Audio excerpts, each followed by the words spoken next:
असली में ये पिताजी जो है कोयम्बतूर में एग्रीकल्चर यूनिवर्सिटी के डीन थे, रिटायर्ड डीन हैं। के दो बेटी ईशा फाउंडेशन में योगा सीखने गए और उधर खुद संन्यास लेके उधर अंदर हैं। 2016 में माँ बाप ने एक पिटीशन डाला है, हेबियस कॉर्पस पिटीशन डाला चेन्नई हाईकोर्ट में कि बच्चों को छुटाने के लिए। बच्चों ने 2017 में कोयम्बतूर सिविल कोर्ट में पिटीशन डाला कि माँ बाप हमें तंग नहीं करना है बोल के एक civil suit for injunction file किया था। 15 जून को एक बड़ी बेटी जो अंदर है उसने फोन करके पिताजी को बोला कि तुम तो ईशा फाउंडेशन के विरुद्ध में बहुत लड़ रहे हैं, ये जो भी कार्रवाई कर रहे हैं लिटिगेशन है वो सब आप बंद करना है। असली में ये पिताजी जो है कोयम्बतूर में एग्रीकल्चर यूनिवर्सिटी के डीन थे, रिटायर्ड डीन हैं। तो इनके दो बेटी ईशा फाउंडेशन में योगा सीखने गए और उधर खुद संन्यास लेके उधर अंदर हैं। 2016 में माँ बाप ने एक पिटीशन डाला है, हेबियस कॉर्पस पिटीशन डाला चेन्नई हाईकोर्ट में कि बच्चों को छुटाने के लिए।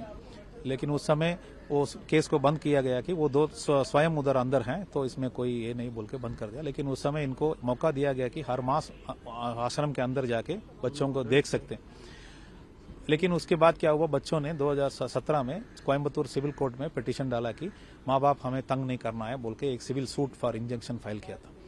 उस इंजंक्शन में इन्होंने एप्लीकेशन डाल के कि माँ बाप के विरुद्ध में कोई ऐसे ऑर्डर नहीं होगा बोल के कोयम्बतूर में उसको डिसमिस किया गया। उसके बाद कोयम्बतूर में इन्होंने रेवेन्यू डिविजनल ऑफिसर के पास वो सीनियर सिटीजन्स एक्ट के अंदर पिटीशन डाला कि माँ बाप को देखरेख करना उनका कर्तव्य है, उनको बताइए। तो उस ऑर्डर में भी बताया गया कि जब ये बेड रिडन होंगे फाइनली तो इनको देखना उनका कर्तव्य बोल के ऐसे ऑर्डर हुआ। इसके बाद कभी कभी अंदर जाते थे देखने के लिए, अंदर जाते समय उनको स्वयं वो इंडिपेंडेंट में नहीं होता, अंदर सीसीटीवी कैमरा सब होता। आज जो स्टेटस रिपोर्ट फाइल किया उसमें भी सीसीटीवी फुटेज को दिखाया। तो माँ अपने बच्चे से मिलने भी सीसीटीवी में रिकॉर्डिंग हो रहा है, तो इनका प्राइवेसी नहीं है। तो ये बोल रहे हैं कि बच्चों को बाहर आना, ऐसे इनका बहुत दिनों से ये लड़ रहे हैं। इसके बीच में 15 जून को एक बड़ी बेटी जो अंदर है उसने फोन करके पिताजी को बोला कि तुम तो ईशा फाउंडेशन के विरुद्ध में बहुत लड़ रहे हैं, ये जो भी कार्रवाई कर रहे हैं लिटिगेशन है वो सब आप बंद करना है, नहीं तो उसके लिए छोटा बहन अभी उपवास कर रहा है, बिना खाए सिर्फ पानी पी के उपवास कर रहा है। तो इनको ऐसे बोला तो इनको आशंका लगा कि हमारे बच्चों को उधर अंदर है तो अंडर ड्यूरस है, अंडर प्रेशर उनको कुछ फाउंडेशन का जो कार्रवाई है उसको वो कार्रवाई इसके पीछे हो सकता है बोल के इनका आशंका के कारण कि हमारे बच्चों का जान खतरे में है बोल के एचसीपी फाइल किया था। तो चेन्नई हाईकोर्ट में जब ये डिवीजन बेंच के सामने आया उस समय बेटियों भी वो स्वयं उसी दिन जब एडमिशन था उसी दिन वो भी उपस्थित थे। उन्होंने बोला कि हम स्वयं अंदर हैं, हमें कोई संन्यास हमने लिया, हम सन्यासी हैं, हम तो ऐसे उधर हम अपने आप रहते हैं, हमें कोई धमकी नहीं दिया, हमें कोई फंसा नहीं रखा है। उस समय इन्होंने उसके बाद न्यायाधीशों ने इनको भी पूछताछ किया वही कोर्ट में।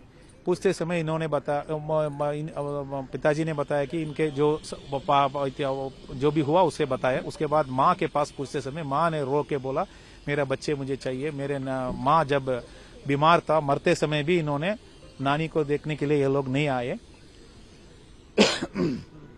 अपने नानी ग्रैंडमदर को देखने के लिए नहीं आए, ऐसे ऐसे बोल के वो रो रही थी। और उसने भी बोला कि जब जिस दिन इनके बेटियों ने संन्यास लिया था उस समय 9 और लड़कियों औरत भी संन्यास लिए थे और इन्होंने बताया बहुत लोगों को ऐसे बर्बाद किया, ऐसे ऐसे बोला। तब उस सुप्रीम कोर्ट में नहीं, उस समय क्या हुआ चेन्नई में उस समय जज चेन्नई न्यायाधीशों ने पूछा कि हाईकोर्ट में कि ये क्या है और कोई केस है तो उसके बारे में बताओ। और उन्होंने ये भी बताया कि जो फोन का इन्वेस्टिगेट करो कि उसने जो फोन किया है वो ठीक है या नहीं। पुलिस को रिपोर्ट सबमिट करने के लिए बताए थे, लेकिन स्टेट पुलिस बड़े पैमाने में अंदर गए थे और इंक्वायरी कर रहे थे। इसके कारण इधर सुप्रीम कोर्ट में इन्होंने मूव करके स्टे लिया था ईशा फाउंडेशन ने। उसमें स्टेटस रिपोर्ट फाइल करने के लिए ऑर्डर दिया गया था, चेन्नई का एचसी भी इधर लिया गया था। आज हम लोग उपस्थित थे और स्टेटस रिपोर्ट फाइल किया गया है। स्टेटस रिपोर्ट में छोटे मोटे इधर उधर का कुछ डिफेक्ट्स बताया, बाकी सब तो 500 लोगों का स्टेटमेंट लेके अंदर के वासी है उनसे स्टेटमेंट लेके बताया कि ये सब ठीक है वो है बोल के ऐसे स्टेटस रिपोर्ट फाइल किया गया। तो सुप्रीम कोर्ट ने क्या उन्होंने इस हेबियस कॉर्पस को हम बंद कर रहे हैं क्योंकि बच्चों से हमने बेटियों से हमने उस दिन ही इंटरेक्ट किया तो वो खुद स्वयं अंदर है, तो हेबियस कॉर्पस को हम बंद कर रहे हैं। तो हम लोग ने बोला कि इसमें लार्जर इश्यू इन्वॉल्व है, कहीं भी आश्रम है, कहीं भी स्कूल है, हॉस्टल है, वहाँ भी बच्चे हैं हमारे जैसे। हम तो 70 साल के बाप हैं और 65 साल के माँ हैं। हम कैसे आराम से सो सकते हैं जब हमें पूरा देश में इधर उधर सेक्सुअल अफेंस के बारे में न्यूज आता है, तो हम कैसे आराम से सो सकते हैं। इसलिए कम से कम जुरिस्डिक्शन पुलिस जो कांस्टेबल, वुमन कांस्टेबल को हफ्ते में एक बार अंदर जाने के लिए बताइए, तो और वो हमें कम से कम हम आश्वासन रहेंगे। ऐसे हमने सबमिशन किया था।